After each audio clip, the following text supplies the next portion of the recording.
was a podcast with Ezra Klein, with the person who was in charge of AI in the White House. And during the Biden administration, the meeting was, around April 2024. And so I think we should approach, these people and get more details. Now, the question is, should we push government to reveal what is, what is under wraps? What kind of physics has been hidden? Is it related to UAP? Is it related to new physics that the government knows about and wants to take advantage of in some ways? That would require a very efficient coordination, and also, even the Manhattan Project had spies in it, so somehow it leaked. And it's just hard for me to tell whether the government is competent enough to put a seal on a very important scientific discovery. I don't know what Eric thinks, but my fundamental belief is the government is not competent enough to do that. But maybe Eric thinks otherwise. Well, I think that the story, again, you and I have both been tracking it when most of our PhD brethren will not, is roughly speaking that between 1952 and 1970-ish, 71, there was this golden age of general relativity that was largely funded by two people who looked like CIA cutouts, Roger Babson and Agnew Bainson. They worked particularly with Bryce DeWitt and Lewis Witten. There was an entire coordinated series of places that were working on gravity for engineering purposes.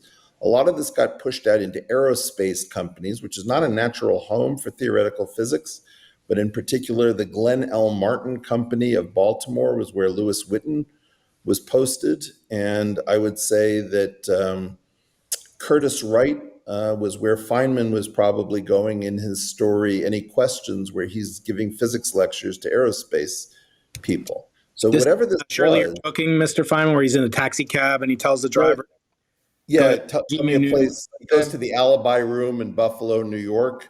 I think that's Curtis Wright Aerospace. But Eric, do you think we should add that to the JFK, MLK, RFK files that should be released? If you go back to my appearance on Joe Rogan's program, episode 1945, the year of the Trinity test, coincidentally, you'll see that I've basically been tracking this, and that story has now spread. Jesse Michaels has been spreading it. I would say David Kaiser knew about some of the story independently.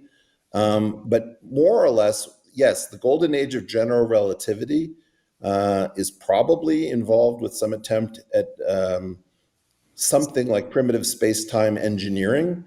There's a 1971 Australian intelligence document by a physicist who talks about Dyson, Oppenheimer, DeWitt,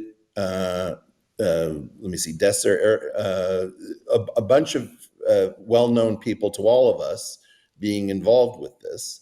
I don't think it was hyper successful, to be entirely honest. We know that the 1957 Chapel Hill conference had Feynman coming to it under the assumed name of Mr. Smith. So it's really weird behavior. Herman Bondi talked very clearly about removing the positivity constraints from general relativity to allow... I spoke about this a couple of hours ago on this podcast. Yes. Okay. All of these things had not been talked about much in recent years. And my feeling is I'm trying to get people to open the kimono as to were Babson and Bainson actually cutouts for CIA funding. And then you had these two charismatic, mysterious funders who couldn't be traced to the government. And did we move a lot of this stuff into aerospace? Because the one lesson of the Manhattan years, Avi, as you probably know, is that the best way to keep a secret is compartmentalization. Only the white badges knew what was going on at Los Alamos. Everyone else merely had a fragment. Eric, we were talking before you came on about AI and effectively how it's sort of training us. And you've talked about what you coined in your traditional portmanteau or sobriquet or some neologism as your want. And with the Lloyds, Keating. Hey, keep it up. We'll have a minion soon over here. Okay, you called something fascinating. I first heard it from you in Florence last May, but you wrote about it as early as 2017. It's called outintelligence, and I think this is a fascinating concept that Avi might not be familiar with. But effectively, we discussed the fact that perhaps AI is training us. And I wonder, what Avi thinks about this idea that you've coined. Maybe you can describe it for those that aren't familiar. This concept of how intelligence perhaps evolves, and to what extent these GPUs plus LLMs, I call it open NVIDIA or whatever you want, how they might be locked in to a physics model that is doomed never to give us the new physics that you and I and Avi crave. So first of all, what's outintelligence, and how does it have bearing on perhaps solving these problems? Let's go beyond the conspiracy to cover things up and stuff that we've already talked about. Sure. Artificial outintelligence is something I defined when something without a brain outsmarts something with a brain. So in particular, there's an entire clade of orchids called ophrys, which convince male pollinators that they are offering a female looking to mate via a replica from their lowest petal, along with the pheromones to prove that she's ready and waiting. So when these male pollinators are duped twice, the plant is able to pollinate without having to pay in terms of energetic nectar or pollen, which is expensive. So how did the plant outsmart the thing with an actual brain? Well, it used its brain against itself. It said, look, if I can fool you twice, even though I'm not thinking, I get a benefit. So the key thing is you will sculpt the replica of the female of your species based on your own poor eyesight or failure to understand what situation you're in. As a result, what you have is you have something without the ability to think, hijacking the mind of the thing that can think to parasitize itself. So if you wanted to take that into the realm of artificial machine learning, imagine that this thing is basically just linear algebra, but there we are interacting with it, and we either reward it by telling it it's doing great, or we punish it by moving to another model. And there are only three elements necessary for evolution, and they have nothing to do with carbon-based life. You have to have heritability, you have to have variation so that you're not all doing the same strategy, and then you have to have differential success. Now, all three of those things take place within programs. Programs are the only place with a reproductive system, the only thing man knows how to build from scratch that has the ability to reproduce. You can build a car, it'll have all the physiological systems of a human being, except for one, it doesn't manufacture more cars. So software is the only place where we can build an analog of the reproductive system, and therefore it's the only place that has room for artificial life. Artificial outintelligence is non-thinking life that uses the deficits in cognition of thinking life to outsmart thinking life. So, Avi, let me ask you that question. We were talking about Oumuamua. So I have a fragment here, Eric, of Oumuamua. I don't know if you can see it. So yep, Avi gave it to me. He gave it to me along with a sample. Avi, how come Brian gets a Oumuamua? So, Avi, let's examine this. I've been thinking when I heard Eric talk about this for the first time, I actually thought of you. The conjecture that I'm going to make, I want you to play upon it. Could Oumuamua be exactly what Eric's just described? Could it be not, an alien artifact, a light sail, a probe based on its weird acceleration and shape? But what if it's a smart, not a smart device, but basically an outintelligent device, an object from another civilization, like Eric just described, something that's a simple system, evolving, replicating, spreading across space and time, not to communicate or anything, but could it be fitting the mold that Eric just described? That would explain perhaps, why we see it less as a messenger and more as a trickster, or something that, could potentially evade the Fermi paradox. So it's not really what we think it is. It's more like what Eric just described. How do you react to that as Oumuamua's, true nature, as I'm just conjecturing? This is Eric's idea, by the way. Yeah, I mean, it's definitely possible. And we know the story about the Trojan horse that was thought to be something else. And, we know that nature is based on natural selection. So that means that the fittest survives. And one way to be the fittest is to pretend to be something else so that nobody suspects at what you are actually trying to accomplish, which may very well describe the interaction of AI systems with us in the future. But we would think that they're serving us, but not really. So I think the best way for us to figure it out is to get as much data as possible. The more data we have, the better the less we are impressed by superficial markings. And what I really am happy with a flood of data. And in my mind, we have now the Webb telescope, we have other new telescopes on Earth that if the Rubin Observatory discovers a Oumuamua-like object, we can just put all the resources on it, try to figure out what it means. And I think, our imagination is limited by what we experienced in the past. And that is true in our, when you go on a date, the interaction that you have depends on your past dates. And if we are confronting something completely new, we are just responding inappropriately because we've never seen something like it. And the academia would be the first to always make analogies and call it a dark comet and say that it's a rock of a type that we've never seen before, but it's still a rock and we should not discuss anything else. That is human nature, to assume that, to interpret everything in terms of the narratives of the story that you already have. But the people who are curious are the ones that will learn something. And so I think science offers us this opportunity of learning something new. And all we need to do is be open-minded and collect data and put money into the effort. We can't just assume the data will fall into our lap. We have to invest time and money. And so instead of putting money into things that we already fully understand, like putting, $1 billion towards a future telescope that will measure the power spectrum of density fluctuations of dark matter to the next decimal point. I mean, okay. I have to cut you off there. You're encroaching on how the bread is buttered in the Keating household. I will not allow you to cut off funding for the Simons Observer. No, but I mean, the amount of new information that you get is relatively marginal. And obviously, it's a safe territory because you know what you will find. The one thing I realized when getting funded by NASA was that they were asking, what will I discover in year one when I applied to grants? That's an oxymoron to say, I'll give you the money as long as you tell me what you will discover in the first year. Now, you forgot what Isidore Rabbi said. He said, never apply for something that you haven't already accomplished. Yes, exactly. That's the approach I took. I basically asked them for money for something I already written about. And the referees just were not aware of that. And so, yeah, I think science, there is something to be said about Mark Andreessen's insights into the way that science operates and the way that it should be revised.